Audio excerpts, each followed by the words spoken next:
Hello, everyone, and welcome to the new episode of UX Banter podcast. This podcast is presented by Galaxy UX Studio and powered by Galaxy Weblinks.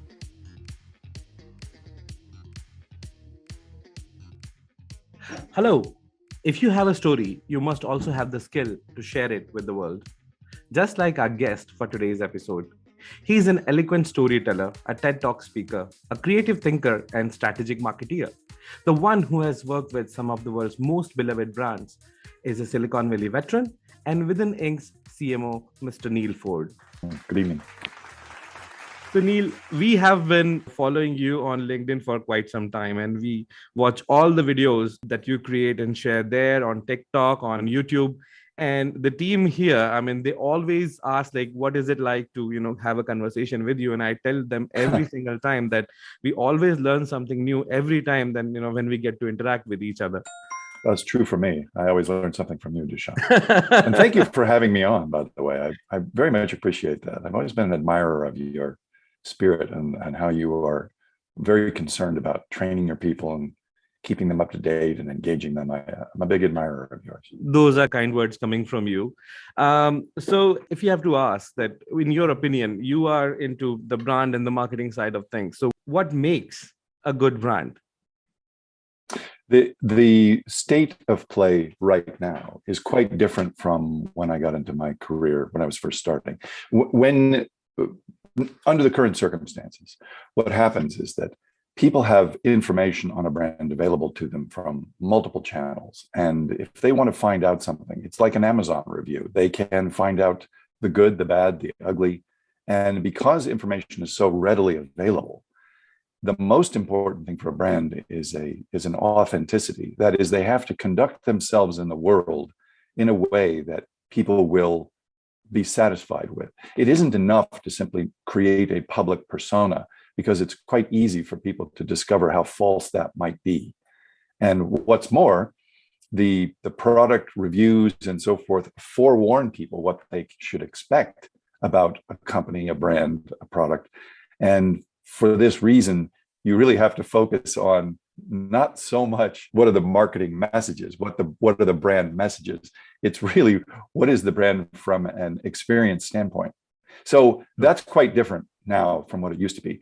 Therefore, it becomes the important part of marketing as a discipline to try to inform the product with an excitement and energy and unexpectedness, so that when they encounter it in the world, they're pleased because it overmatched what they were expecting.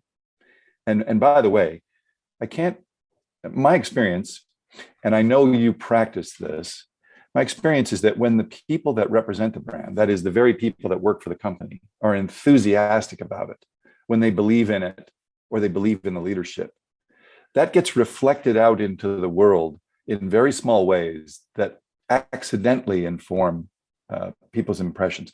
Let's say, for example, Dushyant, that you ran a hotel.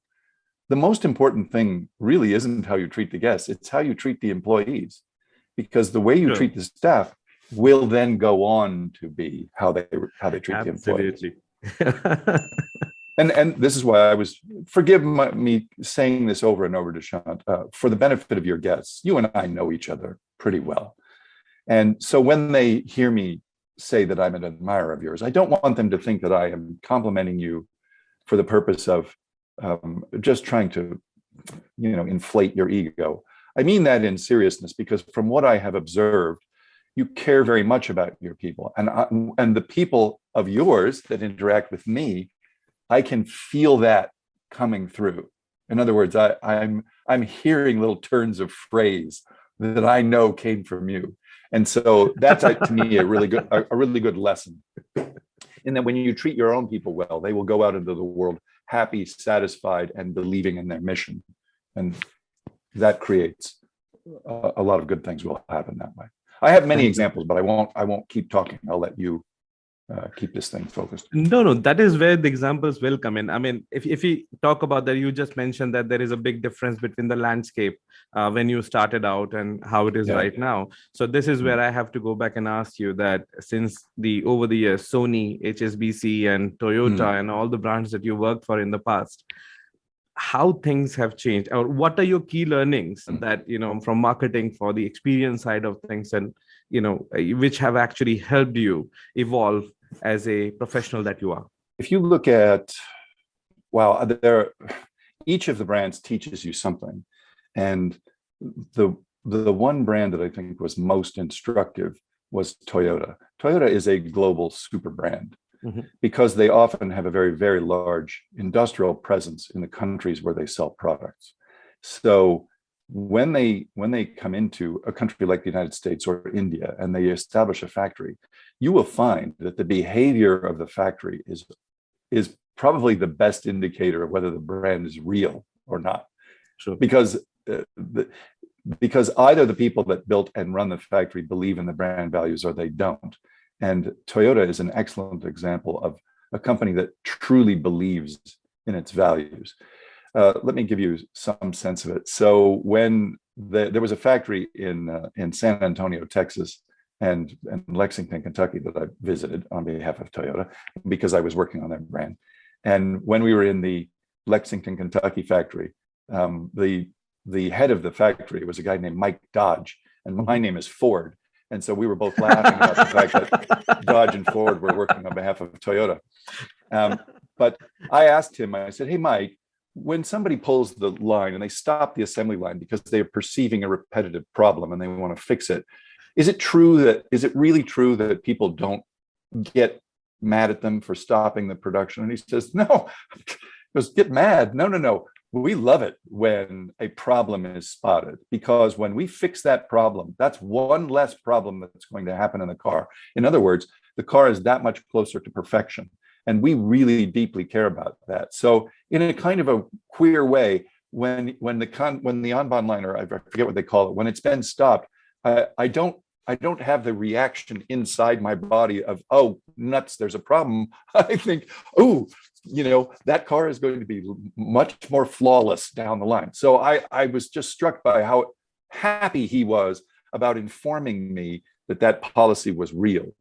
And then when we were in San Antonio, the plant manager was very proud to tell me that in San Antonio, Texas, the water is always a persistent problem. You have to be very mindful of the water table.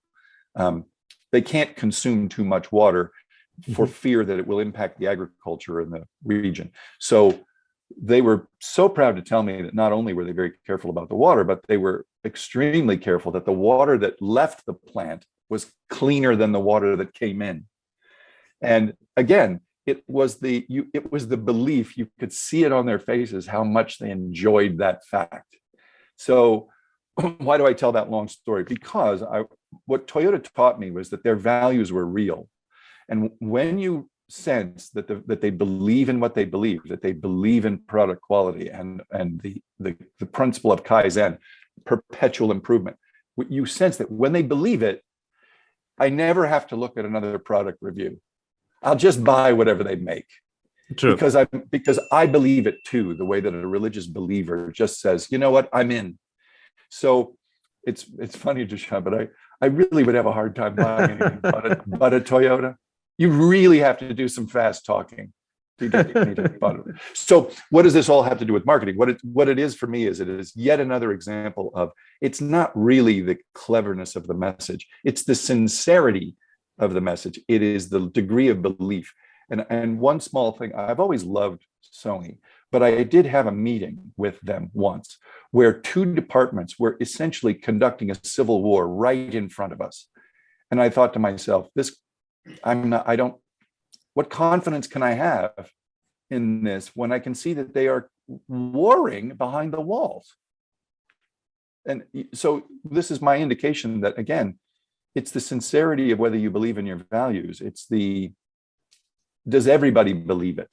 Do they embrace it? Are you treating them well enough or training them properly enough that when they go out into the world, the people of the company, they're carrying with them, and like evangelists, the belief in the brand? And I think that may be the most powerful indicator of the strength of, yeah.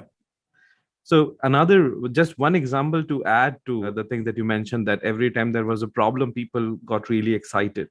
And Mm, in my experience here, what happened at Galaxy was that we were doing some user research, and we had to do user testing for these wireframes. mm, And a couple of the designers, they got into a match that, their idea should go for the testing, or the another wireframe was working well, and we had to put it to A/B testing. And then we realized that when the issues started coming in both the designs, we had to merge and get to the final product.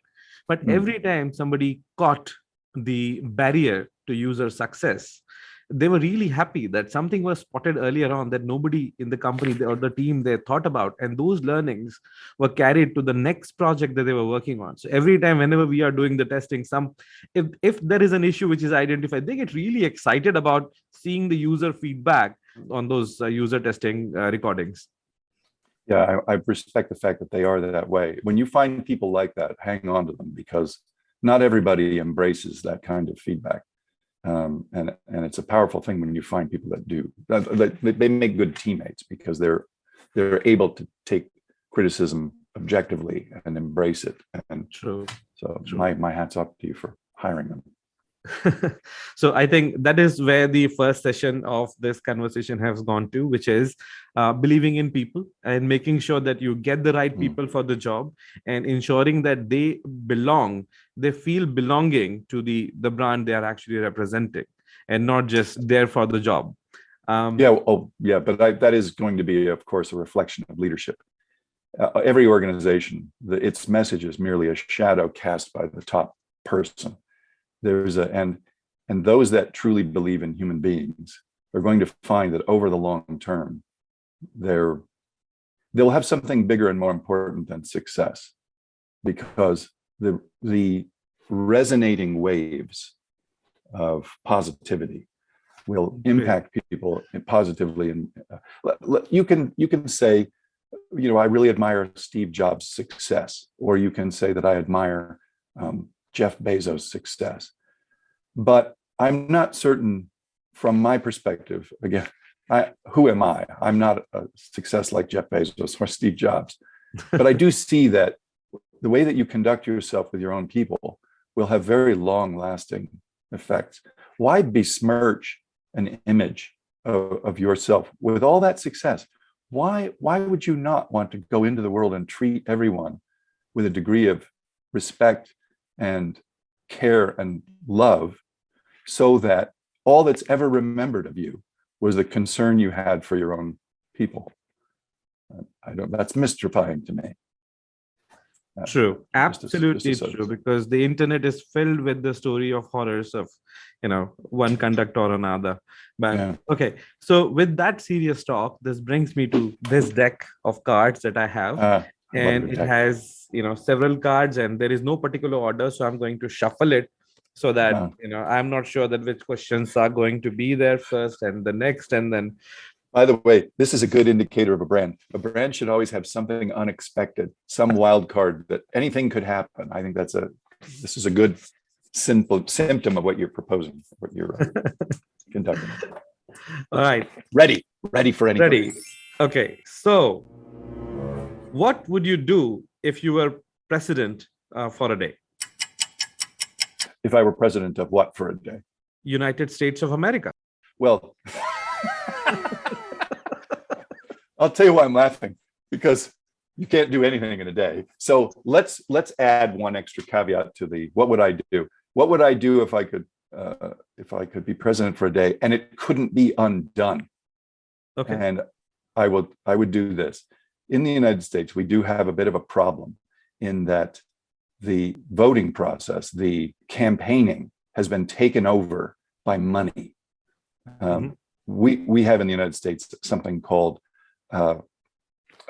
forgive me, I cannot remember the name, but essentially what it granted was that a corporation had equal status with a human being in its ability to contribute money to presidential or political candidates. And what then subsequently happened was gigantic contributors were the only ones that have the politicians' attention. And the significance of that is I could no more get an appointment to talk to my congressman That's a virtual impossibility. But if I gave them 100,000 US dollars, oh, they would be only too happy to take my phone call. So you can see the problem right there. So if I could make a change and it would be impossible to undo, it would be a radical reform in how much money you could contribute to a politician. We've got to detach the money from politics, or you will never have justice again. You will only have politicians beholden to special interests. So I'm sorry, that's a very serious answer. Perhaps I should have said something funnier, like I would make everyday puppy day or something. A lot more questions to come. So next one, Windows or aisle? Aisle, definitely. Yeah. Okay. Next one, the industry you always wanted to work for, but never got the chance. Oh, wow. That's a wonderful question. Let's put it this way. My favorite thing in the world, Dushyant, is to talk to people. I love conversations like this. This is my great passion. I find people endlessly interesting. And I'll tell you why. Forgive me, this is a bit of a tangent, but it goes like this. What is the industry that I really wish I could have done? I wish that what I could have done professionally was just be a kind of professional speaker, that I could go from company to company and city to city and just get in front of audiences, talk to people, because the most interesting thing in the world is to engage them afterwards. You've gone out there and you've made some kind of speech, and then afterwards people come up to you with questions. And what I'd love to do, of course, is to ask them about themselves and what they're doing. And that is the thing that fills me with more energy than everything. And there is a thing my father used to say. He would caution me, and he said, stupid people talk about people. Average people talk about events. Smart people talk about ideas. And that's what I like doing with other people, is to have a conversation where we say, how is a person meant to live? What is a good life? What is kindness? What is humility? These questions, this is why coffee for me is such a fantastic ritual. Because you and I, if we were to have tea or we were to sit down for coffee, I don't think you and I would be talking about, oh, did you hear what happened to, Praveen? That would never occur to us to talk about that. What we would talk about is, Dushyant, if you could have worked in any industry aside from this, what would you have done? That's what we would be talking about. Your cards notwithstanding, I'm sure you would have asked that anyway. Sure. So this actually summons like three industries. So either you could be a stand-up comic, a motivational speaker, or a corporate trainer, or Adhyatmik Guru, the spiritual. Right. Well, I am an enormous admirer of stand-up comedians. I suppose I would do that, except that I'm terrible at it. So I'm not sure I would want to be a bad stand-up comedian. I think I'd rather be a good motivational speaker. All right. The next question then. A book that had big influence on you. Well, a number of them. I think let's play it this way. When I read The Brothers Karamazov by Dostoevsky, here's what struck me. I believe the book was written in 1880, and I was listening to it as an audiobook. And as I was driving along, I was laughing. I was laughing at something that was quite funny in the book. And it occurred to me, this author reached through the centuries and made me laugh and so what it indicated to me was people haven't changed at all. No. Circumstances have changed, but the human comedy persists. We're still being idiots between the sexes. We still stupidly crave power and are greedy. We never learn. And this is why I found that was profound, is because I thought to myself, oh, if that was true, and it's still true, that means it will always be true. And therefore, when you read an old book like that, a classic, then you can count on the lessons being perpetual. And therefore, I think there's a tremendous amount to be gained from reading, for example, the Stoics, Epictetus or Marcus Aurelius, because those things that are still true from centuries back, there's a great deal of wisdom to be brought forward into into the future. Absolutely. Sure. So from 19th century to 21st century, which is your favorite mobile app? My favorite mobile app. Oh, well, I love TikTok. I wish it weren't true, but I'll tell you why I love it so much. TikTok has a fantastic algorithm for feeding you what you are interested in. So when people complain that TikTok is nothing more than little dancing girls or something, I'm thinking, well, give it some time, because what's going to happen is it's going to tell you what you're interested in. The algorithm is spectacularly good. And what I find is that the stuff that I'm getting, very interesting. I'm getting a lot of tutorials on how to speak or marketing. I get a lot of marketing tutorials.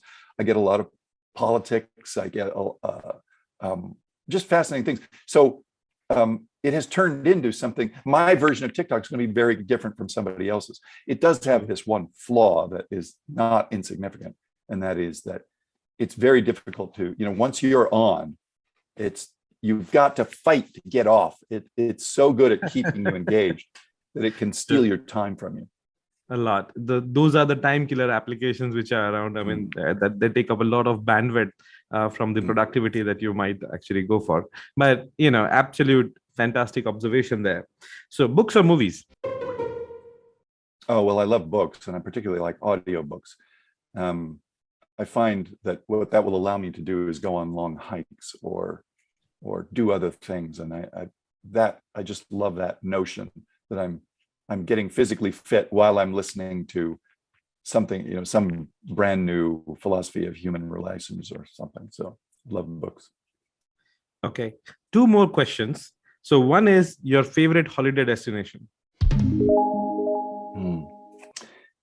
Okay. So there is a place where we go horseback riding in the Sierra Nevada mountains. And for me, it's like, okay. But I'll tell you why I love it so much, because my wife loves it. And there's nothing more fun than watching her laugh and smile. And so I take possibly more pleasure in it than she does, even though I'm ambivalent about horses, just because she's having so much fun. And so I get the added benefit, not only of whatever the activity is, but knowing that this is what she wants to be doing. So that to me is a fantastic holiday. That's a fantastic answer to that question. So it's a person that all the married men know what I'm talking about. You right? Look, if she's not happy, you are not happy. So make her happy. Then everything will be right in your world. So home is a person, not a place. Yeah. Let's see. Well, that's a statement, or that's a question? No, just, somewhere I heard that maybe on some of the WhatsApp forwards that you actually get, social media, random observations. Okay. So the last question for this is that one person, alive or dead, you would like to go for a drink with? Oh, wow. Christopher Hitchens. Why is that? Well, Christopher Hitchens was an astonishingly insightful observer of the human comedy. He would write for Vanity Fair, and I didn't always necessarily agree with him, but he was exquisitely good at forming an argument. And my desire to have a drink with him, he's long dead, unfortunately, but why I would so covet the time I would have with Christopher Hitchens is to watch his mind work, because clearly the man was so much smarter than I. But I would like a sponge sit there and observe the process. I would ask a question and then be able to decode, like, how is he thinking about this? And I don't think it would be hard to find a human being more articulate in the history of the species. We'd have to probably go back more than 200 years. In India, no doubt you will have some of the great, most articulate human beings. I love listening to Sadhguru speak, but what I find is that the wit and wisdom of somebody who, like a Christopher Hitchens, who can, in my experience, Dushyant, you have to be 3 times smarter than you sound in order to sound that smart. Because in order to formulate the argument, there has to be these multiple tracks of narration going on in your head. And so this is why it helps to be, this is why great authors may or may not be brilliant, because they have a chance to slowly build an argument, as opposed to somebody like a Christopher Hitchens, who you ask him a question and he will fulminate in the most eloquent prose. And you just think, how smart do you have to be to craft that in real time? So fantastic. And thank you very much. This brings us to the end of the session of unexpectedness. But you being a champion, you never actually flinched once in the entire block of the question, the flurry, which was I put you through. What can I tell you? I love questions like that. I love the unexpected. If we have time at the end of this, I do have to tell you a story about a flight. I think I put it onto LinkedIn. You would have seen the video. It was the one called "Lightning in a Bottle." Yeah, and it was because to me that was the nature of something that was unexpected, just raising everybody's joy level. That to me is, you should always try to do that. So fantastic. So now coming back to the question about the business side of things. So what your advice will be to somebody who is just starting out in the industry today? Because I believe we are all interlinked, be it UX or marketing, because we are all in the business of customer experience. We are here to ensure that people get what they are seeking, and the art of selling is ingrained with the experiences that people are buying, because we are selling experiences, right? So what would be your take or your advice to somebody who wants to walk into this business or industry? Well, this is something that I should have taken more to heart years ago. And so I'll pass it on, because I say this sadly, because so many years I wasted not doing this. You can find work and it can be well-paid work, but unless you are working for someone you admire, I don't know that you're ever going to really learn what you need to learn. Having a mentor, having someone who actively wants to help you succeed, is willing to give you advice, is kind enough to you to be mean once in a while. And I don't mean mean in this spirit that they're nasty to you. I mean that they are willing to give you criticism, knowing it's going to hurt your feelings, in order to benefit you. A true mentor will give you benefits you never knew to ask for. They will provide you with guidance and a model and a role model. And what you will do working for a great person is you will become a great person by imitating them. And I had in my experience 2 great bosses. And the idea that I would ever leave them, like, what was I thinking? Do you know what I mean, Dushyant? Where you think, yeah. No, as long as I grab hold of that person's belt loop and just hang on, great things will happen. Or at least over time, I will become them. I'll give you a good indicator of how good people are at that, like imitate. Think about the accents that we speak with. You and I both speak English. I might have spoken Spanish, California, but you and I both speak English. I love the way you sound, and I don't know how I sound to you, but here's the thing. Our accents are simply the result of us imitating the people that we learn from. We've adopted their manner of speech.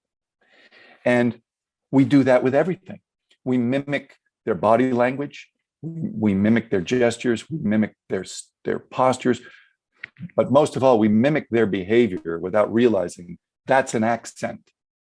And to work for a great person, to find someone you admire, maybe take a little less money, but someone you admire, the dividend will be paid back to you, not in money, but in becoming a great person like them.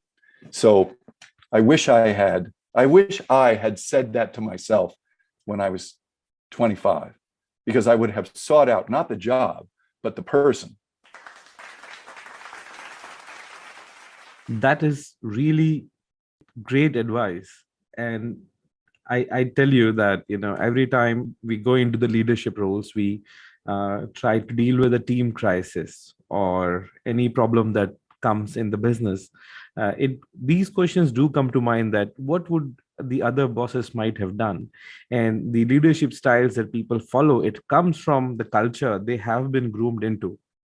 If somebody had a abusive boss, or the way they were asked to deal with the problem, when they become the leader, the culture of abuse might continue. And it's a very sad thing to say, but this has been the culture. I mean, back in the days, 70s, 80s, bosses, if you go back and see, that everybody wanted to rule with an iron fist. And things have changed, but this is where the humane factors have to be considered. And we need to include that now companies are becoming more open to ideas, understanding the mental health issues that people might be going through and addressing those, so that a better employee as mental health, or the person who are part of your company, they are the company.